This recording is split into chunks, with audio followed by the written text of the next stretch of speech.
ಪೂರ್ವ ಕಥೆ. ಮೊದಲನೇ ರಾಜನಾದ ಕಂಸ ತನ್ನ ಸೋದರಿ ದೇವಕಿಯ ವಿವಾಹವನ್ನು ವಸುದೇವನೊಡನೆ ವೈಭವದಿಂದ ನೆರವೇರಿಸಿ ಮೆರವಣಿಗೆಯಲ್ಲಿ ಸಾಗುತ್ತಿದ್ದನು. ಆಗ ಶರೀರವಾಣಿಯೊಂದು ಭವಿಷ್ಯ ನುಡಿಯಿತು. ಇದರಿಂದ ಕ್ರೋಧಗೊಂಡ ಕಂಸ ತಂಗಿಯನ್ನು ಕೊಲ್ಲಲು ಸಿದ್ಧನಾದ. ಆದರೆ ವಸುದೇವ ಅಡ್ಡ ಬಂದು ದೇವಕಿಯ ಗರ್ಭದಲ್ಲಿ ಹುಟ್ಟುವ ಎಲ್ಲಾ ಮಕ್ಕಳನ್ನು ನಿನಗೆ ಒಪ್ಪಿಸುತ್ತೇನೆಂದು ಮಾತು ಕೊಟ್ಟಿದ್ದರಿಂದ ಅವರನ್ನು ಸೆರೆಯಲ್ಲಿಟ್ಟನು. ವಸುದೇವ ಕೊಟ್ಟ ಮಾತಿನಂತೆ ಹುಟ್ಟಿದ ಎಲ್ಲಾ ಮಕ್ಕಳನ್ನು ಕಂಸನಿಗೆ ಒಪ್ಪಿಸುತ್ತಿದ್ದ.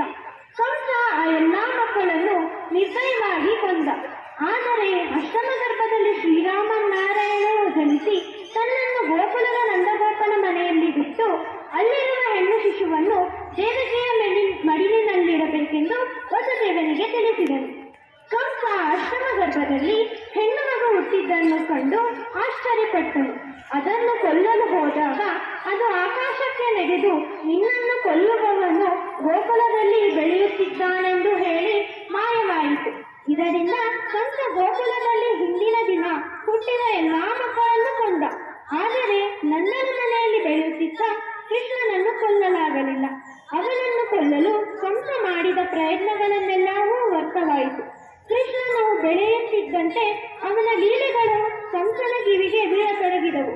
ಹಾಗಾಗಿ ಮಥುರಾ ನಗರದಲ್ಲಿ ಸಾಂಪ್ರದಾಯಿಕವಾಗಿ ನಡೆಯುತ್ತಿದ್ದ ಬಿಲ್ಲ ಹಬ್ಬದ ಸಂದರ್ಭದಲ್ಲಿ ಕೃಷ್ಣನು ಆಹ್ವಾನಿಸಿ ಕೊಲ್ಲಲು ನಡೆಸುವ ಸಂಚು ಈ ನಾಟಕದಲ್ಲಿ ವ್ಯಂಗ್ಯ ಹಾಗೂ ಹಾಸ್ಯಗಳಿಂದ ಮಿಳಿತಗೊಂಡು ಮೂಡಿ ಬಂದಿದೆ.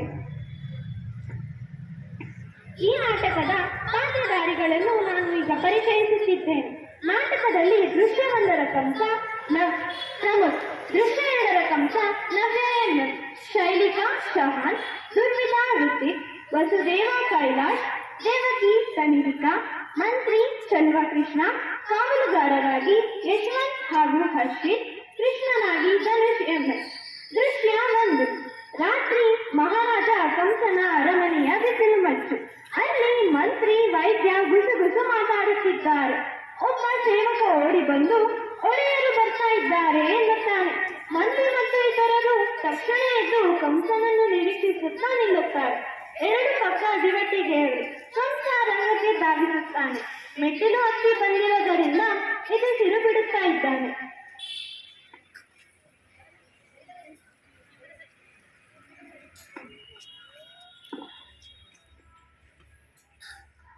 ಕೃಷ್ಣ ಕೃಷ್ಣ ಕೃಷ್ಣ ಕೇಳಿ ಕೇಳಿ ನನ್ನ ಕಿವಿ ಕೂಟುಬಿದ್ದವರು. ಯಾರು ಯಾರು ಕೃಷ್ಣ? ಹಾಲು ಕೊಡಲು ಹೋದ ಕೂಟನಿಯ ರಕ್ತ ಹಿಡಿದವಂತೆ. ಸವಾರಿ ಮಾಡುವಂತ ಬೆನ್ನಟ್ಟಿದರೆ ಶಕಟನ ಸಂತಾನೆ ಬೆಳೆದವಂತೆ. ಪ್ರಣವಾರ್ಥ ಅವನ ಕೈಯಲ್ಲಿ ಆಟದ ಬುಗುರಿಯಾಗಿ ಹೋದ. ಏನಪ್ಪ ಬೇಲಗಳನ್ನು ಬರೆಯೋ ಬರಿಗೆಯಾದ. ಹೋರಾಟನ ಬೆಟ್ಟ ಯಾಕಷ್ಟು ಛತ್ರಿಯಾಗಿ ಹೋಯಿತು. ಯಾರು ಯಾರು ಕೃಷ್ಣ? ಈ ಕೊಲ್ಲರ ಕಾರಣ ಈ ಕಾಟ ಶಕ್ತಿನ? ಯಾರು ಈ ಶಕ್ತಿ? ಎಲ್ಲಿಂದ ಬಂದು ಈ ಶಕ್ತಿ? ನಮ್ ಗೂಢಚಾರರು ಶೋಧನೆ ಮಾಡ್ತಿದ್ದಾರೆ ಅವರೆಯ. ಎಷ್ಟು ದಿನ ರೀ ಶೋಧನೆ ಮಾಡೋದು?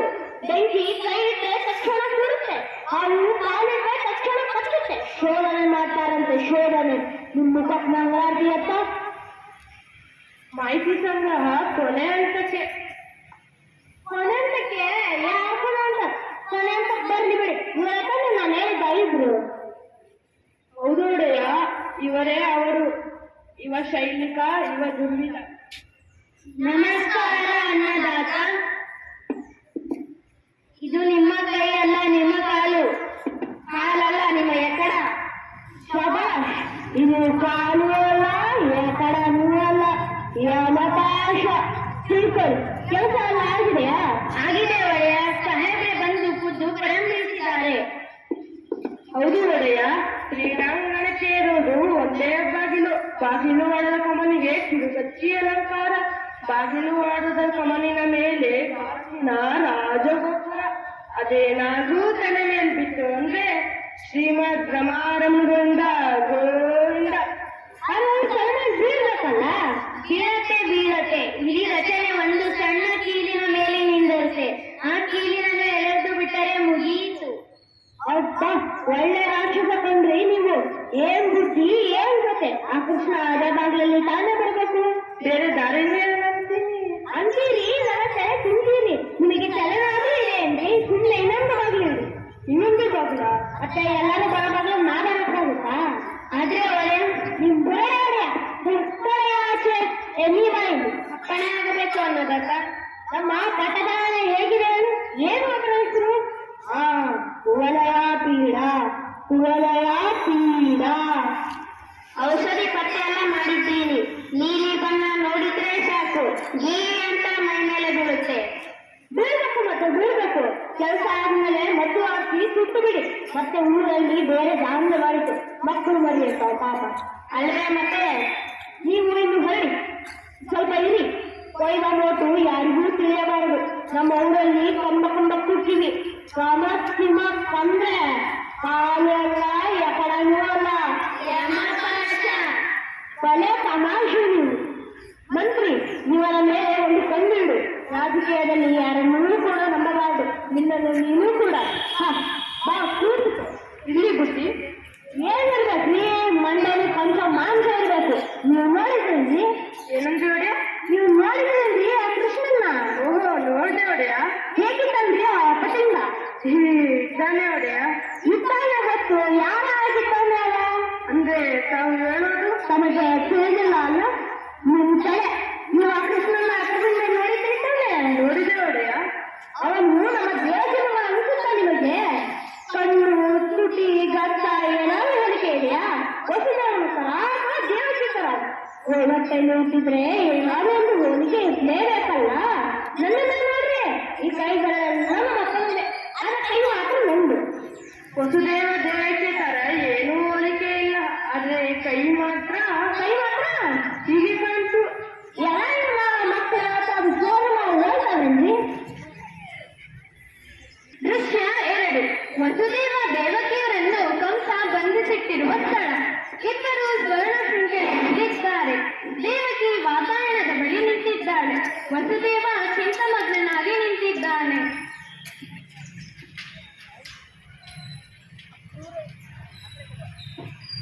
ಅಕ್ರೂರ ಹೇಳಿದ, ಯುದ್ಧ ಬೆಳೆದಿದ್ದಾರೆ ಮಕ್ಕಳು ಅಂತ. 16 ವರ್ಷ ಆಯ್ತು ಕೃಷ್ಣನ್ನ ನೋಡಿ. ನನ್ನ ಕಣ್ಣಲ್ಲಿ ಅವನಿನ್ನು ಎಳೆಗೂಸೆ. ಲೋಕದ ಎಲ್ಲ ಮಕ್ಕಳು ಅಪ್ಪ ಅಮ್ಮನ ಮುಂದೆ ದಿನ ಚೂರು ಚೂರು ಬೆಳೀತಾರೆ. ಮಕ್ಕಳು ಬೆಳೆಯೋದು ನೋಡೋ ಅಪ್ಪ ಅಮ್ಮಂದಿರ ಪುಣ್ಯವೇ ಪುಣ್ಯ. ಮಕ್ಕಳನ್ನು ಆಡಿಸಲಿಲ್ಲ, ಆರೈಕೆ ಮಾಡಲಿಲ್ಲ, ತೊಗಲು ನುಡಿ ಕೇಳಲಿಲ್ಲ, ತೂಗಲಿಲ್ಲ, ಜೋಗುಳ ಆಡಲಿಲ್ಲ.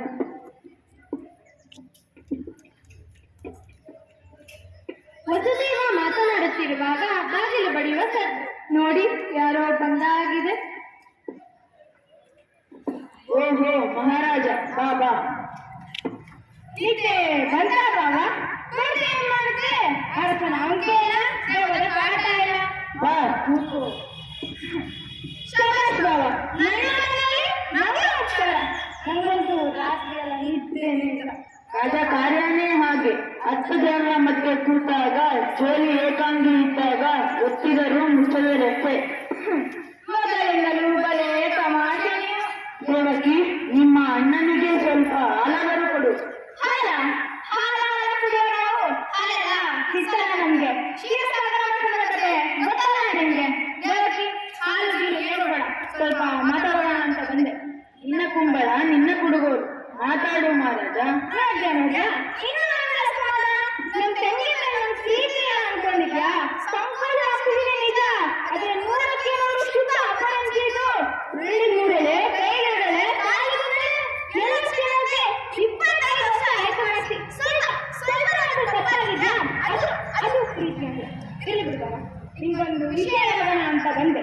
ಇವತ್ತು ಮಥುರಾ ನಗರದಲ್ಲಿ ದಸರೆಯಾದ ಮಹೋತ್ಸವ. ದೇಶದ ಎಲ್ಲ ಕಡೆಯಿಂದಲೂ ಸಾಹಸಿಗರು ಬಂದಿರ್ತಾರೆ. ರಾಜರ ಮುಂದೆ ತಮ್ಮ ಶಕ್ತಿ ಬಿಡಿಸಬೇಕು ಅಂತ ಗೊತ್ತಾಗಿಲ್ಲ ಹಬ್ಬ. ಗೊತ್ತಿಲ್ವಾ? ಅದೃಷ್ಟವಂತರು ನೀವು. ನಿಮಗೆ ಗೊತ್ತಾಗಲ್ಲ. ಊಟ